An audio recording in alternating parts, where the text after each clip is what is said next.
Mix the phosphorescent powder into the alcohol and stir thoroughly. A miraculous moment unfolded. What was invisible to the naked eye moments ago suddenly appeared under the ultraviolet light. A smiley face emerged. So the man made a bold decision. He dipped a $1 million antique coin into the solution, then immediately, anonymously mailed it to the local museum's director. When she received the rare coin, she unsuspectingly picked it up to examine it, unaware that the moment she touched the coin, she had already fallen into Cage's carefully laid trap. Meanwhile, his teammate grabbed the camera, appearing to be shooting randomly in the museum, but actually using the laser's frequency meter to trigger the heat sensor alarm beneath the display case. As the museum's display case number 3's heat sensor was activated, the original Declaration of Independence inside was instantly transported to the underground vault by the automatic anti-theft system. When the director learned of this shocking news, she immediately rushed to the vault and opened the keyboard, unaware that the phosphorescent powder was also left on her keyboard. After the director entered the vault to check, his teammate snuck into the museum's control room, then used a cutting tool to slice through the wire conduit, inserting a prepared endoscope into the pipe, locating the surveillance wires. He directly jammed it into the museum's surveillance circuit. Once the computer successfully hacked the monitoring permissions, the teammate quickly set all cameras to a frozen state. Cage disguised himself as a maintenance worker, entering the museum under the pretext of checking the security system. Then, in the bathroom, he stripped off the worker's clothes, transforming into an ordinary museum visitor. The reason Cage risked everything was to smuggle an electric drill into the museum. After fixing his hair, Cage calmly entered the ongoing cocktail party. Then, while others were shaking hands with the director, he smoothly took the director's champagne glass and swapped it with his own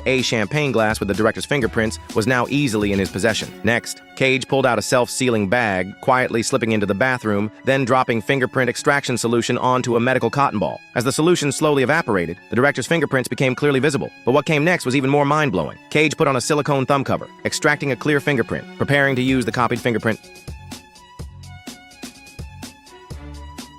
to open the elevator to the vault. One wrong identification would trigger a massive police response. Fortunately, he successfully opened the elevator door, but Cage couldn't relax for a second, with only 6 minutes until the security patrol. As time passed, Cage finally used the ultraviolet light to reveal the letters on the keyboard. His teammate, upon learning the keyboard letters, cracked the correct vault password sequence on the computer. As Cage input the password, the 20-ton vault door opened successfully. But just as Cage was about to steal the rare declaration, his teammate outside suddenly lost all signal. An unexpected incident caught them completely off guard, with too many screws on the frame. Unable to dismantle it quickly, Cage could only take the entire frame while waiting for the elevator. The emergency passage suddenly burst open, revealing his professional rivals. Unlike Cage, all three were armed with real guns, ready to forcibly take the declaration. Fortunately, Cage reacted quickly, but because the back of the declaration held a stunning secret and might face other potential risks, Cage dismantled the declaration inside the elevator, hiding it on his person. Just as Cage was sneaking out of the museum, he was unexpectedly spotted by the director, but to everyone's surprise, even as Cage walked out, the director didn't stop him because she too wanted to know if the rumors were true about a treasure map hidden on the declaration's back. So Cage brought the director to a secret base, preparing to use all the items on the table to unveil the massive secret behind the declaration.